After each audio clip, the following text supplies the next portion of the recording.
Good morning or good evening to all of you. I just wanted to ask muna si Ma'am Marie kasi ang uli nating beses na nagkita tayo was way back last April para dun sa Red Bull Cliff Diving World Series press con dyan sa may New Clark City. And we witness nga itong performance ng ating mga batang divers natin.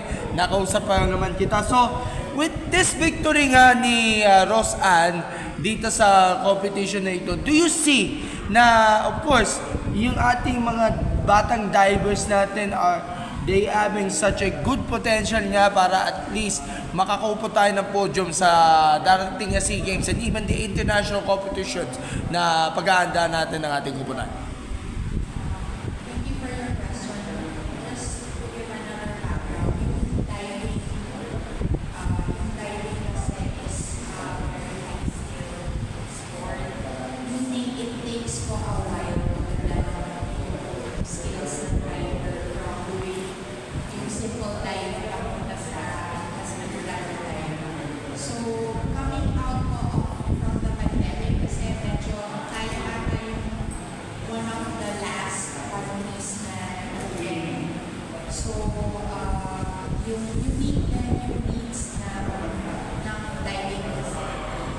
So, as you know, kailangan natin yung malalim na swimming pool, tapos kailangan din natin ng dry land. It's not like the other aquatic sports kasi swimming, there's so many swimming pools everywhere.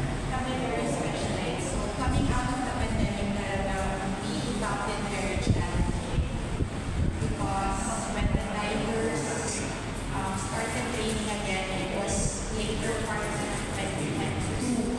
So we really were not parang strategically, we just wanted them to be familiarized with as we started training them again sa basic skills nila, strengthening and all of that. So, ngayon pa lang namin makikita yung pagbalik. So, kailangan kasi consistent and that's why we're thankful also to PAI and PSP that we're being given the opportunity to compete kasi we also had a competition in Malaysia a few weeks back na nalaman kami and then fortunately got ng silver kami doon. So, itutuloy-tuloy lang po namin yung training. Tapos, isa na po kasi na confidence builder yung foreign exposure. Kasi pag nakikita namin sa ensayo, ang galing yung mga tika ng divers natin. Tapos, syempre, pagdating sa competition, kinakabahan. Like ako nga po, pagpunta dito sa interview, kinakabahan na ako. Yung in-invite pa lang ako ni Edwin, kinabahan na ako. Ano pa kaya yung akin na mag-compete against, like other foreign divers, ganyan. So, naiintindihan namin yung kaba talaga. That's why binibigyan kami ng opportunity po na mag-compete abroad para din foreign exposure, building of confidence. Tapos para makita din ng divers yung skill level ng mga ibang countries. Yeah. So, yun po. So, yung plan, as Anthony said, yung World Champs and then we're looking into a few other competitions but we're still waiting po dun sa invitation kasi the invitation will contain may mapapasok pa kami in what event. Sabi mo nga, follow up lang, sabi mo nga ang diving ay isang highly skilled na sport. Marami pang kailangang i-attribute ng mga skills sa techniques na kailangan intindihin ng mga divers natin, lalo na sa of course, paglusong sa mismong diving floor at magagawa nga ng executions niya. Pero bilang coach nga pala, gaano ba kahalaga ang sabihin natin magandang training program upang ating mga bata natin ay ma-excel pa dun sa mga competitions kagaya nga dun sa Malaysia? Yung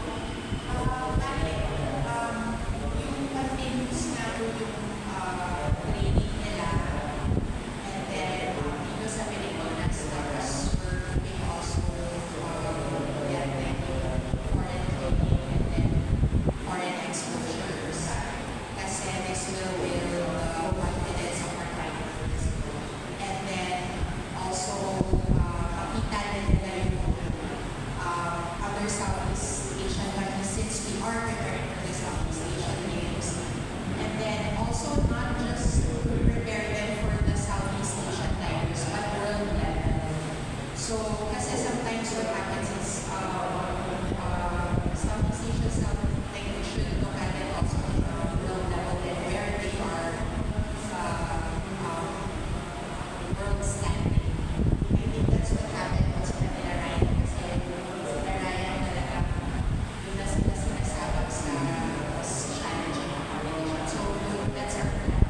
bukod pa kay Rose, meron ata kayong isa pang diver na naglaro dyan sa Malaysia.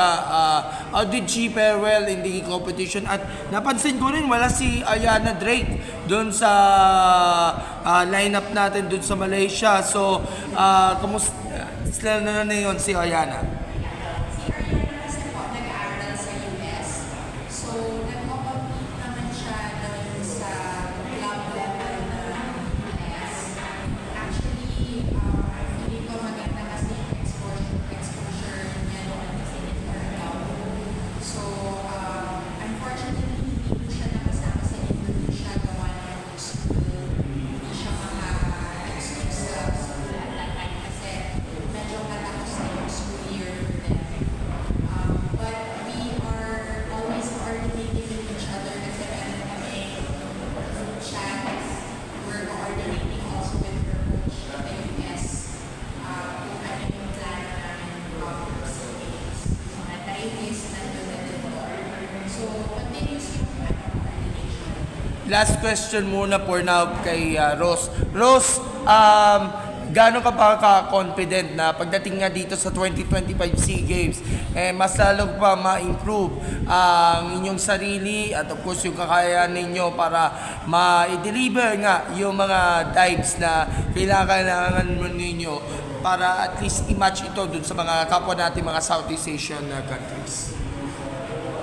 Kailangan lang po mag-training araw-araw po. Tapos kailangan mo focus po palagi sa training. Huwag mong papalag-tamad po.